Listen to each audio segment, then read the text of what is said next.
come to the wedding, you too. What do you mean? The first thing I heard when I arrived at the office and headed to my desk was this from Executive Vice President Kevin. Whose wedding is it? It's my sister's wedding. She was always a bit of a lost cause, but finally, she's found her purpose. Found her purpose. I was taken aback by Kevin's choice of words. Would anyone really talk about a family member in terms of finding a purpose? The groom is the heir to Sky Corporation. President Wilson said he wants to celebrate my sister and her fiancé with the whole company. So make sure you take a day off and come. With that, Kevin left. As other employees started arriving, Kevin greeted them all with a smile. Those greeted by him all had strained expressions. Seeing this, I could imagine the kind of conversations they were being subjected to.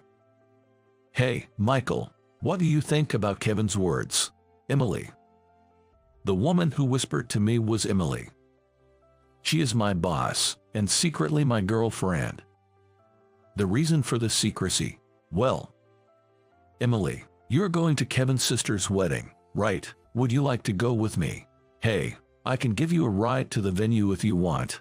Several employees approached Emily with these offers.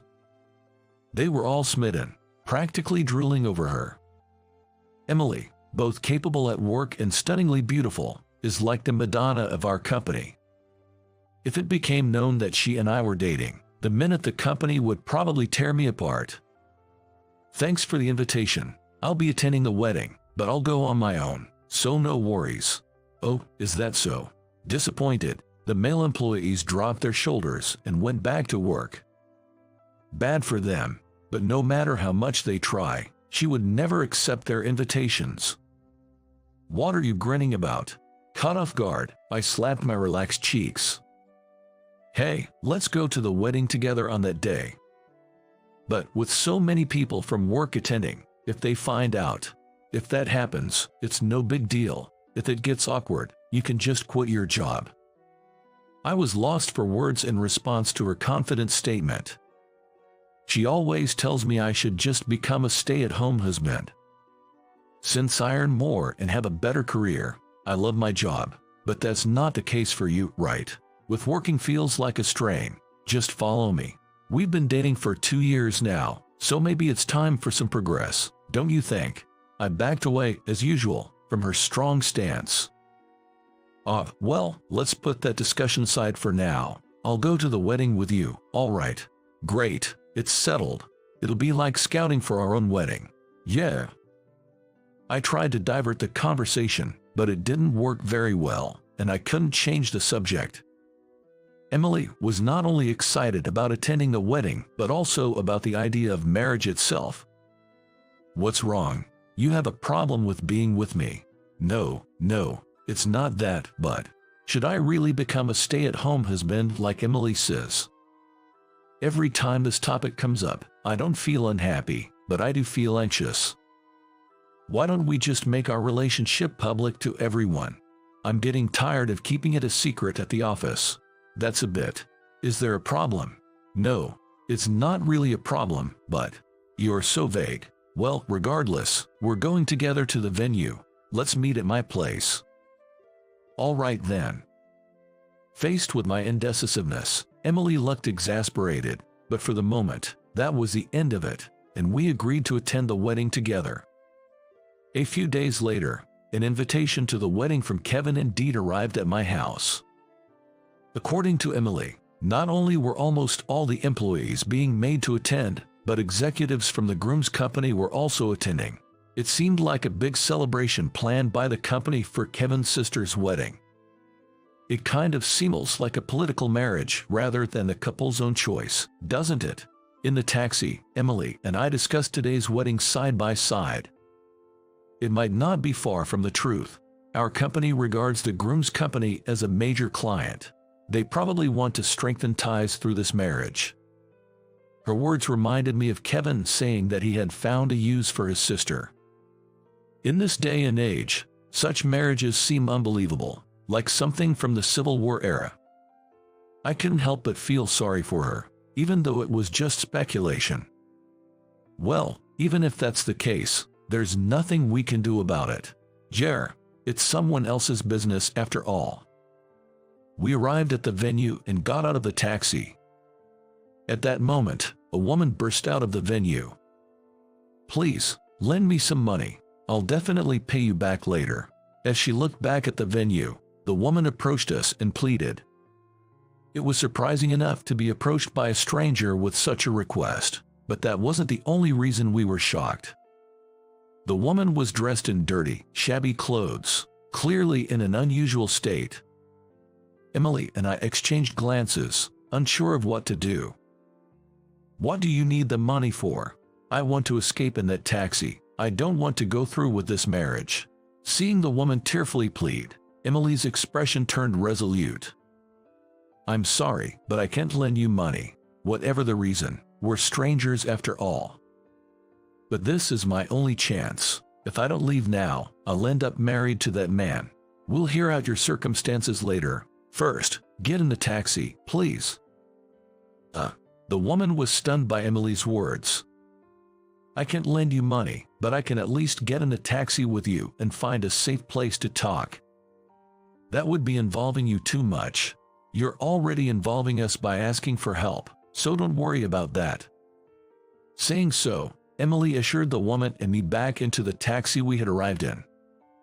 In moments like these, Emily really is dependable. Knowing Emily had made up her mind, I decided to go along with it. The woman kept glancing around nervously, as if afraid of being chased. As we drove away from the venue, Emily smiled reassuringly at the frightened woman. First, we need to do something about your appearance. What do you mean? First impressions are everything, you know. The woman looked puzzled, but Emily spoke with a cheerful voice. After driving for about 5 minutes, we went to a cafe run by Emily's sister, Sarah, to hear the woman's story. Welcome, something unusual today. Yeah, sort of. As I ordered coffee for everyone, Emily and the woman emerged from the restroom. The woman, now wearing Emily's spare clothes and with makeup applied, looked transformed. The most significant change was her hairstyle. Her unkempt hair was now neatly brushed and tied up with a scrunchie. Thank you so much. There's a lot I want to ask, but first, why were you dressed like that? There must be a reason, right? The woman bowed her head and hesitated to speak, clearly troubled. However, perhaps encouraged by Emily's firm gaze, she slowly began to open up. To sum it up, the woman turned out to be Kevin's sister. Her name was Jennifer, and as Emily and I had discussed, she was being forced into a marriage with the son of a business partner. When she burst out of the venue, I had a feeling that she might be involved, but the dreadful state she was in left me speechless. Jennifer then shared more of her story. Ever since I was little, I was always compared to my brother. He excelled in both studies and sports, a very capable person. But I was the opposite and couldn't do anything right. My parents adored such a son and, as far as they were concerned, I might as well not have existed in the house from a very young age. After graduating from middle school, I was given 2 choices, either stay at home to help with housework or leave the house. That's terrible. Why were you forced into this marriage? After choosing to leave, I managed to survive on my own for nearly a decade, but a few weeks ago, my brother suddenly showed up, took me back home, and without any explanation, arranged a marriage with a man 20 years older than me. A 20-year age gap. Such an age difference in a loveless marriage is just unreasonable. Emily and I were utterly stunned by her story. Even if I wanted to go back, the apartment where I lived was cleared out without my knowledge, and I don't have any money, a cell phone, or any ID documents. My mother was always by my side, making sure I couldn't leave, and my life was just restricted. In these past few weeks, even when I tried to take a bath, I was interrupted as if to prevent me from leaving, she said, looking downcast. It's insane to sacrifice a daughter for the benefit of a son. What are you going to do now? What else but help Jennifer? She was trying to escape, so she must have a plan, right? Jess, I've been cut off from contacting anyone, but I think I can manage if I get to my boyfriend's house. Relieved that she had someone to support her, I felt a bit more at ease, but Emily's anger towards Kevin and his family, who tried to exploit Jennifer, seemed to intensify. Then let's head to your boyfriend's place first. He must be worried not being able to contact you. Right. Yes. We hurriedly stood up to leave the cafe when I've found you, Jennifer. Kevin. To our surprise, Kevin had arrived. Go to your boyfriend. We'll handle the rest. Thank you. Emily quickly handed Jennifer a $100 bill and urged her to run. Jennifer, doing as Emily said, dashed out of the cafe without a second glance. Wait, Jennifer. Kevin. Before that, let's have a talk. Emily grabbed Kevin's arm as he attempted to chase after Jennifer. What is this nonsense? The wedding is about to start, and that idiot is. What kind of monster brother forces his sister into a loveless marriage? You, don't misunderstand. This marriage is for her benefit too. We've heard everything from Jennifer. If you really cared about her, you'd call off this absurd marriage right now. Shut up. This is a family matter. Outsiders have no say in it. A family matter. Doing such ridiculous things and calling it family. Emily, hold you back. Emily's eyes were fixed with determination. I yelled, but it was too late. As Kevin raised his arm to shake off Emily's grip, she used the motion against him, flipping him over. Kevin fell onto his back with a loud thud, unable to get up and letting out a pitiful groan. Sarah, now behind the cafe counter, looked on with an exasperated expression as if saying not again. Humph, what a pathetic man.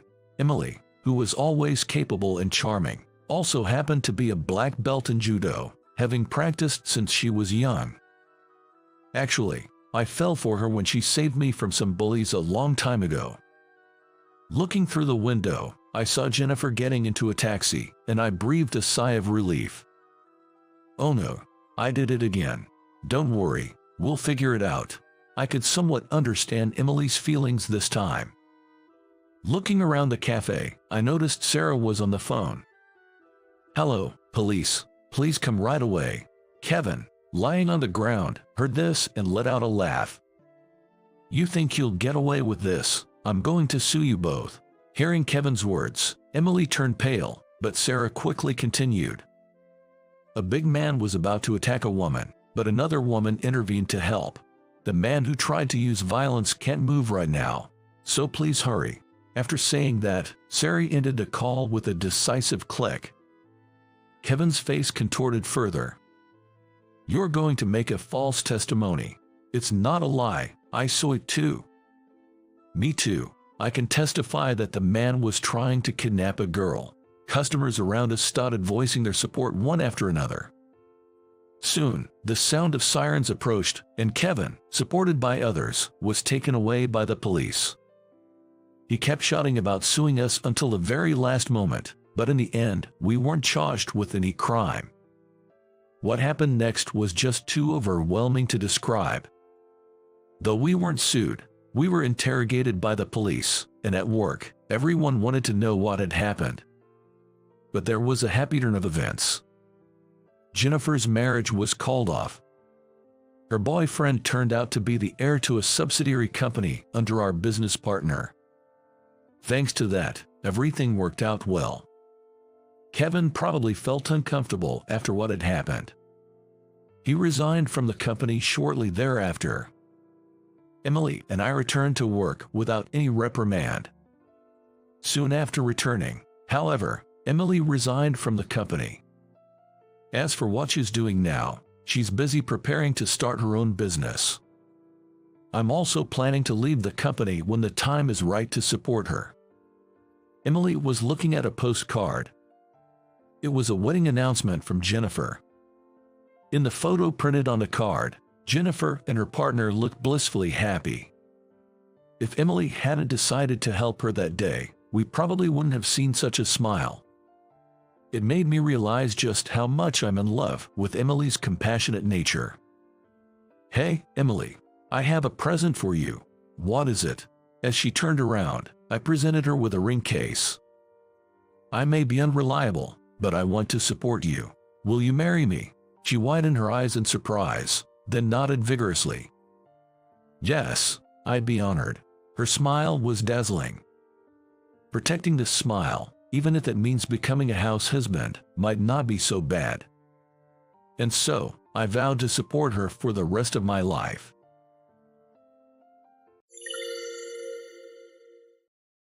I threw it away because it looked awful. Haha. I did it for you. Haha. Huh? I was dumbfounded by what was said. My boss, Mark Anderson, usually bullies me and subordinates. Until now, I had tolerated it, but this time, I couldn't forgive him. He really threw away the lunch that my precious wife had prepared for me. That lousy-looking lunch, right? The one full of vegetables, so pathetically poor. Eating stuff like that won't give you any strength. A man should eat meat. This was for your own good. Your life is over. Unaware of my anger, Mark continued, and I coldly informed him. It was time to make him realize whose lunch he had thrown away. Why is the lunch my daughter made in the trash? Daughter. At that moment, Chairman Hayes, who happened to pass by, turned pale and approached us. And with this incident as a turning point, this bullying boss began his well-deserved downfall. I am Jason, a 27-year-old employee. I have a wife, Sarah, who is a homemaker. Sarah and I got married last year, the typical newlyweds. Sarah, you look cute today. Stop it. I can't help but find my wife, who is 3 years younger, adorable. Every time I call her cute, Sarah smiles shyly. Even that I find adorable. I don't want to go to work. I want to be with Sarah. Jason, you have to go to work, you know. I inadvertently trouble Sarah with such remarks. Sarah gently soothes me and sends me off, for which I am truly grateful. Because of her, I managed to get off work. I made a delicious lunch, so do your best. Whenever I complain about not wanting to go to work, Sarah hands me a homemade lunch. Thank you as always. I'll look forward to lunch and do my best. I take it and leave. Honestly, my feet are heavy heading to work. But for Sarah, who waits for my return, I go to work.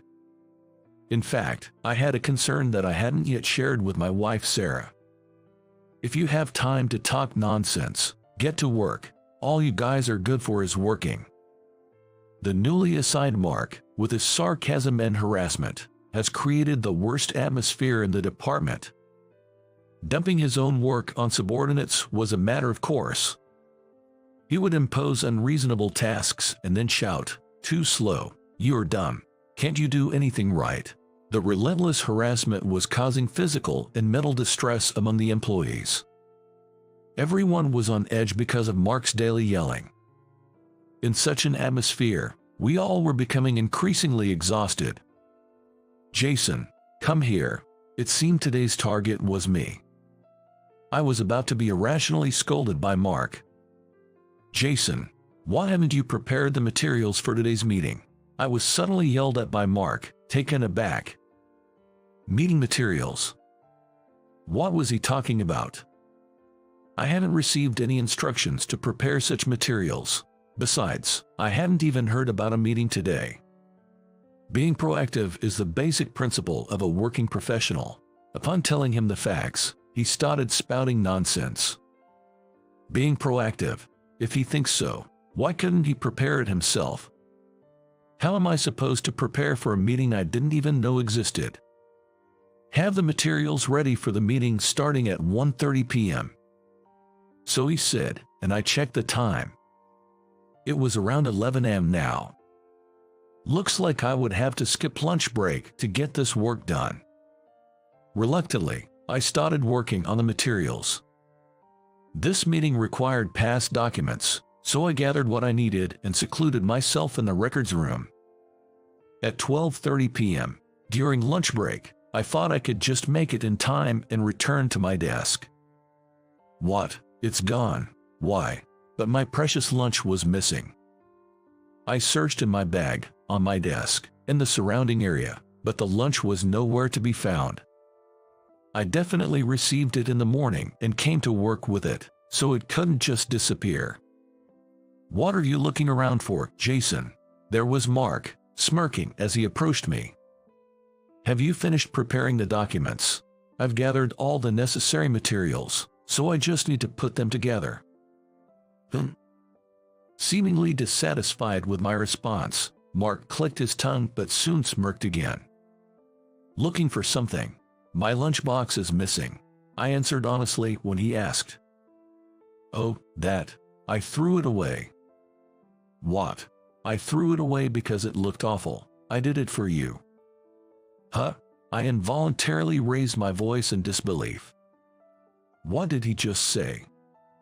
He threw away my lunch. That pathetic lunch, full of vegetables and looking poor. Eating that won't give you any strength. A man should eat meat. I did it thinking of your well-being.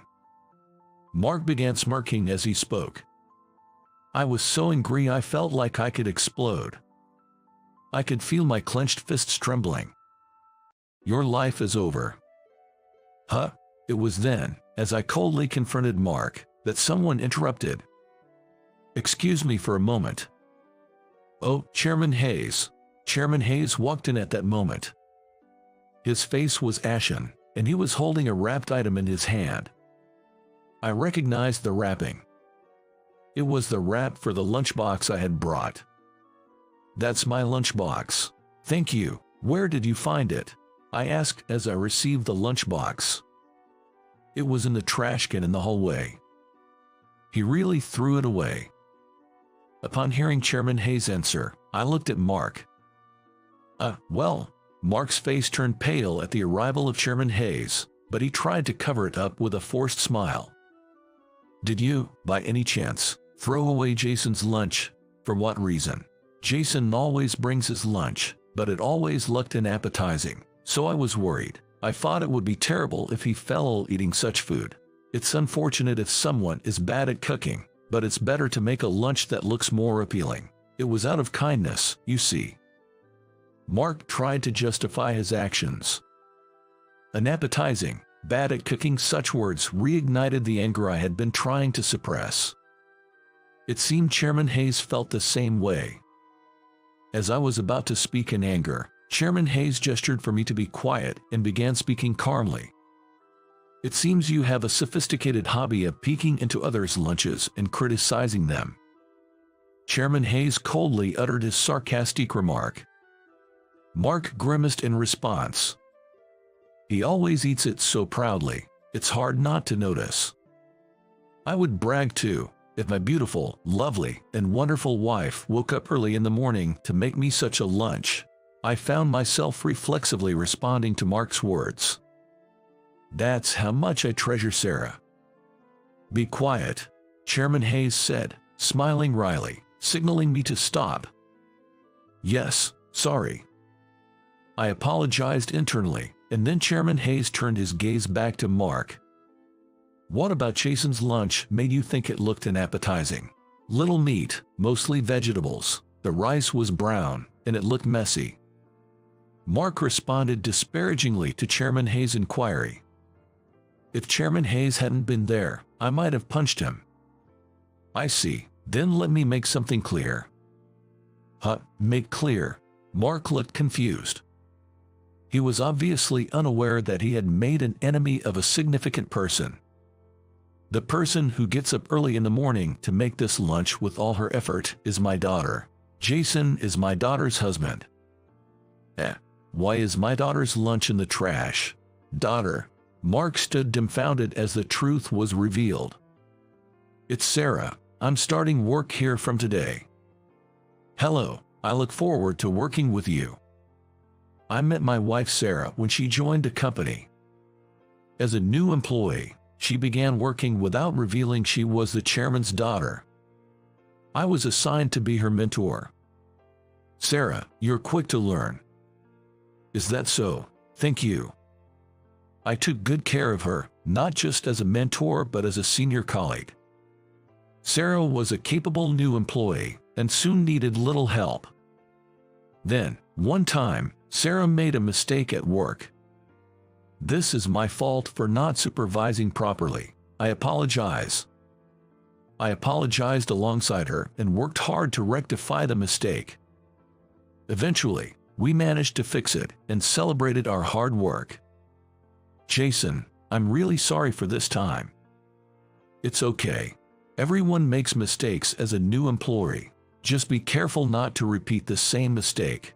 When you become a senior, help your juniors if they are in trouble. That's the secret to a successful company, as I was taught by my seniors. Later, I learned that Sarah was impressed by what I said that day. From then on, our relationship grew closer.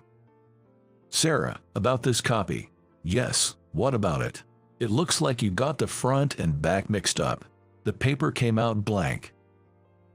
Oh, I'm so sorry. I always thought Sarah, who seemed competent yet somewhat naive and clueless about the world, needed someone to look after her. I found myself instinctively watching over her, ready to help at any moment. Sarah, you should drink more. Hey, seniors, don't just bother the young lady. Pay some attention to me too. At company drinking parties, I would shield Sarah from being pressured to drink too much, sometimes getting drunk myself in the process. Sarah grew fond of me and would report to me whenever something happened. Jason, I found a nice restaurant the other day. Would you like to go with me? If it's Sarah's recommendation, definitely. Our conversations ranged from work to personal matters. Our dinners progressed from a few times a month to once a week. Gradually, our relationship grew closer. Jason and Sarah really make a great couple. They only have eyes for each other. There's no room for anyone else. It's nice to be close, but don't make out at work. Before we knew it, we were an officially recognized couple within the company. Then, one day, Chairman Hayes approached me. You're Jason, right? Yes, that's me. I need to talk to you. Come with me. Not understanding why Chairman Hayes wanted to speak with me, I followed him, worried about what I might have done.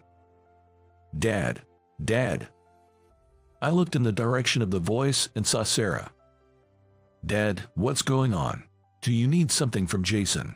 Yes, well, it's something that concerns Sarah as well. Come along. That was when I first learned that Sarah was the chairman's only daughter. Sarah is the chairman's daughter. I kept it a secret. I didn't want to be seen as the chairman's daughter. I wanted to work as a regular employee. I'm sorry for hiding it until now.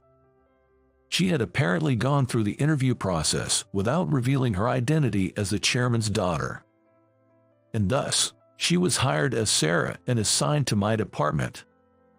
Indeed, if everyone knew she was the chairman's daughter, they would have treated her differently.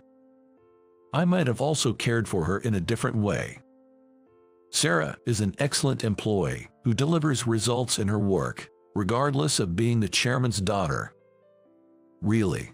Thank you. Well, she's a bit of a scatterbrain, though. That is, I'm trying to improve, but you didn't have to say that in front of my father. As I shared my honest opinion, Sarah smiled happily. I was drawn to her smile, even as I inadvertently said something extra. It was our usual banter, but this time, it wasn't her colleagues who were nearby, but her father, Chairman Hayes. Realizing this, I looked at Chairman Hayes, who had a stern expression. It's too early for marriage. I won't allow it. I was stunned by Chairman Hayes' words. Indeed, I was aware of my feelings for Sarah, but Sarah and I are not dating. Huh? When I clarified that we weren't even dating yet, Chairman Hayes looked surprised. It turned out that there were rumors at the company that Sarah and I were about to get married, and Chairman Hayes had come to lay down the law after hearing them. In reality, our close interactions had led people to believe the rumors were true, so he had addressed the topic of marriage. But I do think Sarah is a wonderful woman, and I would like to date her. Seizing the opportunity, I declared my intentions to Chairman Hayes and then turned to Sarah. "Sarah, will you go out with me?" At first, Sarah looked surprised by my proposal. Ahaha, I've never seen someone propose in front of their parent before. Haha, indeed. "Jason, you're too much," Sarah said, bursting into laughter. I couldn't help but join her in laughter. "Fine, do as you like." Chairman Hayes finally gave in, seemingly disarmed by his daughter's reaction. Soon after, I received a positive response from Sarah, and we started dating. The fact that we weren't actually dating until then surprised many at the company. "You were giving off such a sweet vibe, and you weren't even dating," they would say. When I admitted it was all unconscious, my colleagues teased me mercilessly. After a while, we decided to get married. "It's too soon," he exclaimed. While everyone said we were taking too long, Chairman Hayes was the only one opposed. "No matter if it's 5 years or 20 years, you're going to say the same thing, right? No matter how many years pass, Dad will always say it's too soon for marriage. If I listen to him every time, I'll never get married." Sarah and her mother brushed him official. I remember Chairman Hayes looking flustered and isolated. "I think Jason is a fine young man, but marriage might still be too soon." "If you think he's a good person, then just accept it," Sarah's mother said. "If you're going to be so mean, I won't let you hold your grandchild," Sarah added. Well, there, you two." Chairman Hayes was so flustered that I found myself stepping in to mediate. His wife sure is a strong person. My mother also had a way of keeping my father in check. Is it a case of strong mothers? Perhaps. Anyway, after persistently appealing to Chairman Hayes, he finally gave his blessing for our marriage last year. Half a year later, we had our wedding. "If Dad had accepted sooner, we could have been married earlier," Sarah lamented. "Well, it just shows how precious you are to him," I replied. "The company accepted us before your own father did." Ahaha. I occasionally have drinks with Chairman Hayes in private. It seems that intervening back then worked out in my favor. "It's a relief. Women in my family are stronger than me," he commented at a drinking session. This helped me establish a reasonably close relationship with Chairman Hayes. "Sorry, Jason. Don't worry about it. Take your time learning." Sarah wasn't very skilled at household chores. Having lived at her parents' house all her life, where her mother, a homemaker, did all the household chores, Sarah never had to do them herself. She had only ever helped out a bit, and since I had a long history of living alone, I was actually better at housework. "Thank you, but I feel bad leaving everything to Jason. I need to learn quickly." Despite this, Sarah earnestly began learning to manage the household. Even so, her cooking skills didn't improve much. It turned black again. "Well, that's common at the beginning. Don't worry, let's try adjusting the heat a little next time." Thus, she practiced by getting up early to make lunch. Every morning, the lunch she handed me was the result of her efforts. Indeed, it was mostly vegetables, but the once messy dishes were now neatly arranged, and the once burnt omelet, even if slightly crumbled, now looked appetizingly yellow. Sarah is improving day by day with her persistent efforts. Every day, she studies cooking and researches how to make it better. Knowing her efforts, I couldn't forgive Mark for his words. "How can you say such things without considering the effort of the person who made it? What, are you some kind of critic?" Chairman Hayes also knew of his daughter's efforts in cooking. He mentioned buying her cooking books and recording videos of his wife cooking for her. She did not have any knowledge of housework. He seemed to feel guilty about it. It was typical of Chairman Hayes to have kept her sheltered, not even letting her handle a knife because it was dangerous. She told me, "I've improved, so I want Dad to try it too. I'm really looking forward to eating it," he said, genuinely excited about receiving her lunch someday. However, preparing lunch for two was still a burden for Sarah, who was not yet accustomed to cooking. Chairman Hayes himself didn't want to put undue pressure on her. Therefore, once a week, she made an extra portion for her father, which I delivered during my lunch break. Today wasn't one of those days, but he sometimes came by to check on us. He apparently found my lunchbox in the trash on his way here. I didn't know that. Upon hearing our story, Mark started to make excuses. You think just because you didn't know, it's okay to throw away someone's lunch? Chairman Hayes shouted at him. His loud voice drew the attention of everyone around. This is a good opportunity. I have something to ask everyone. Seizing the moment with the gathering crowd, Chairman Hayes addressed them. I heard Mark has been harassing Jason, a subordinate. Has anyone else been harassed by him or witnessed it? Speak up, now's the time. The employees exchanged glances, unsure. I was pushed to do extra work by Mark. Eventually, one employee, as if having made up their mind, spoke up. Following that, other employees also began to speak up one after another. He made me run errands to the grocery store, and he didn't pay for it. He dumped urgent work on me right before leaving. Mark made me cover for his mistakes.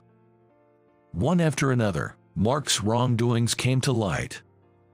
Almost everyone there had experienced his harassment. They used the opportunity to voice their complaints to Chairman Hayes. So, how will you explain this? Asked by Chairman Hayes, Mark glared at his subordinates. But he was outnumbered. Intimidated by their stares, Mark was pressured into silence.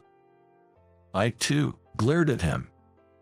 Mark, hand over your work immediately and take a leave of absence. Your punishment will be decided later, Chairman Hayes declared.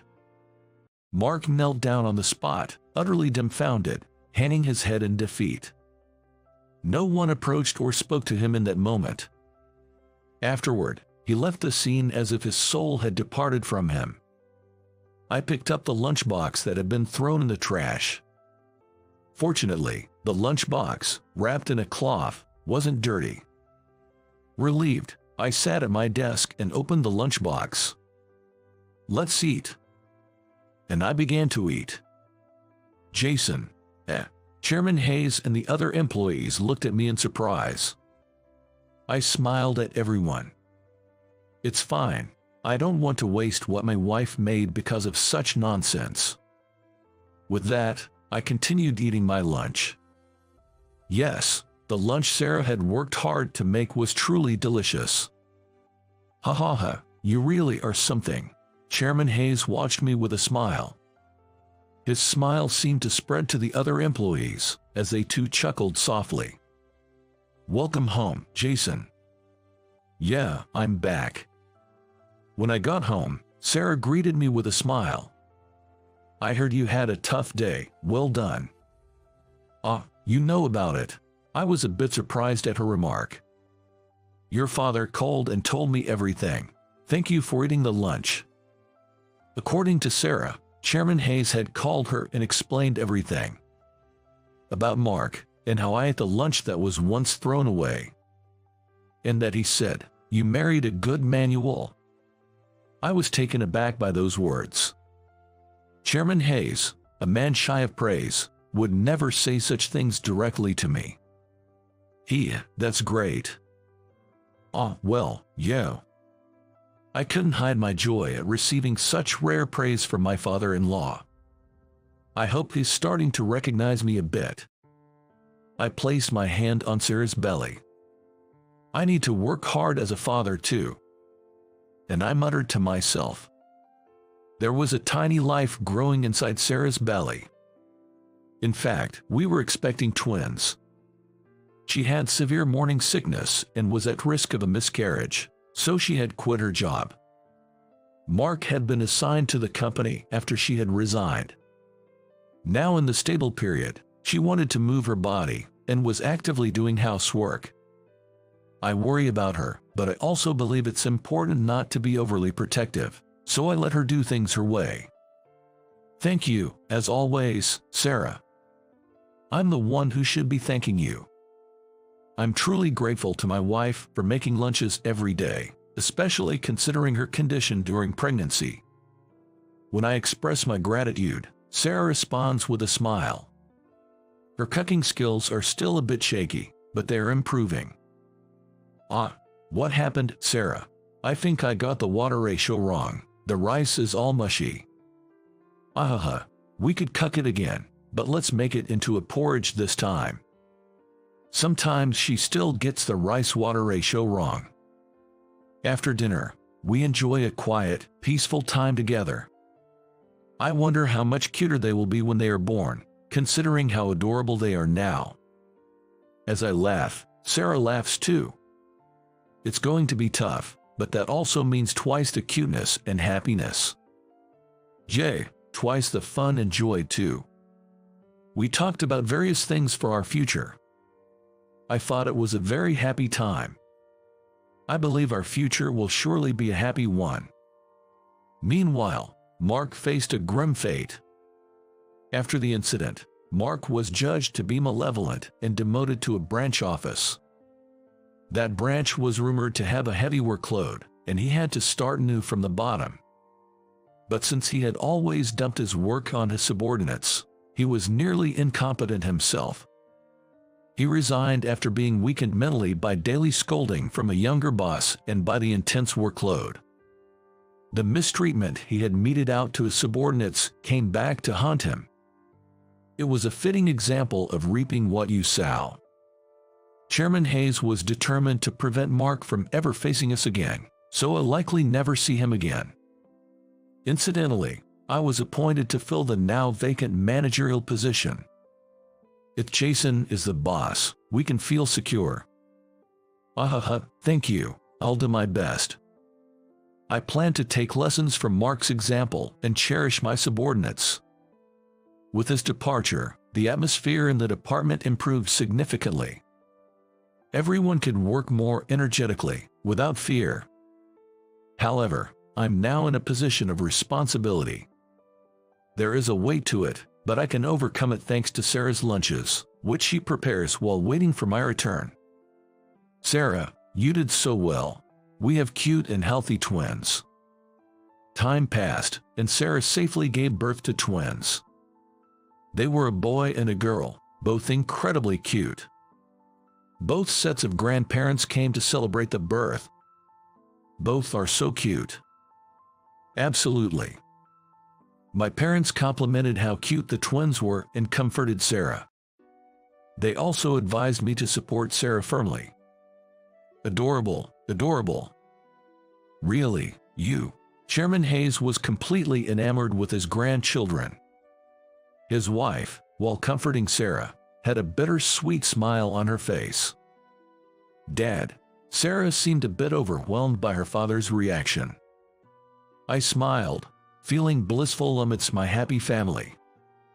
I'm really glad that these people are my family. Let's name them Nathan and Emily. Yes, let's give them lots of love. Sarah and I want to show our children the same love our parents showed us. We want to play a lot with them, learn a lot together, and create many memories. We want to shower them with love every day so they can always be happy and smiling. I think that's also a way of showing filial piety. From now on, Sarah, Nathan, Emily, and I will create a family full of laughter.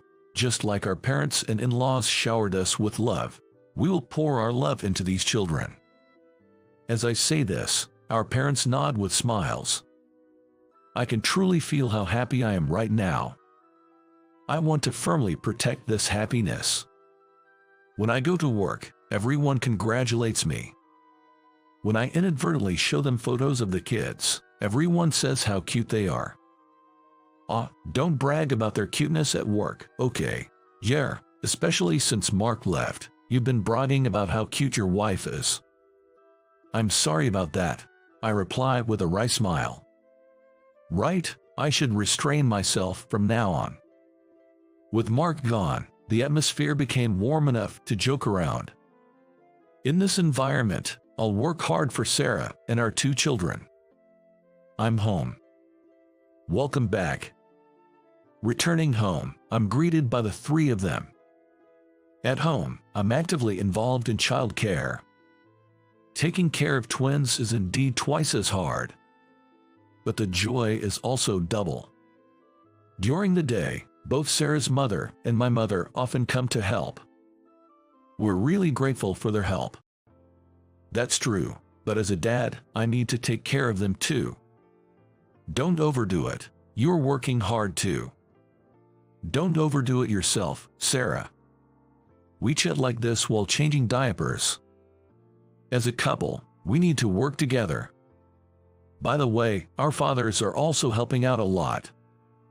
They actively hold and comfort the babies. Moreover, they bring so many things when they visit that we hardly have to buy anything ourselves. Oh, look, more diapers have been bought. Yes, your father brought them with both hands full. I'm truly grateful. Grateful, but it's a bit weird how much they dote on the grandkids. Sarah is still quite strict with her father. I understand the feeling of doting, and maybe I should have a chat with him about it sometime. They really are adorable. Truly, I wonder what kind of adults they'll become. Our beloved children sleep peacefully. Together with Sarah, I gently stroke them. I want to protect them. I truly felt this from the bottom of my heart. Our little ones are still fragile. Their future holds countless possibilities. They might become salarymen like me. Or perhaps athletes or doctors. The possibilities for their future are endless. I want to do what's necessary to protect their futures. But they're surely going to be kind children. Because you, Jason, are kind, and if they take after me, they might be a bit clumsy. That's not true. If they're like Sarah, they'll be strong-willed, though maybe a bit absent-minded. Oh you, I've gotten much better than before. Sarah laughs at my words, and her smile brightens up. I think about how we should continue to support each other and laugh together as a family.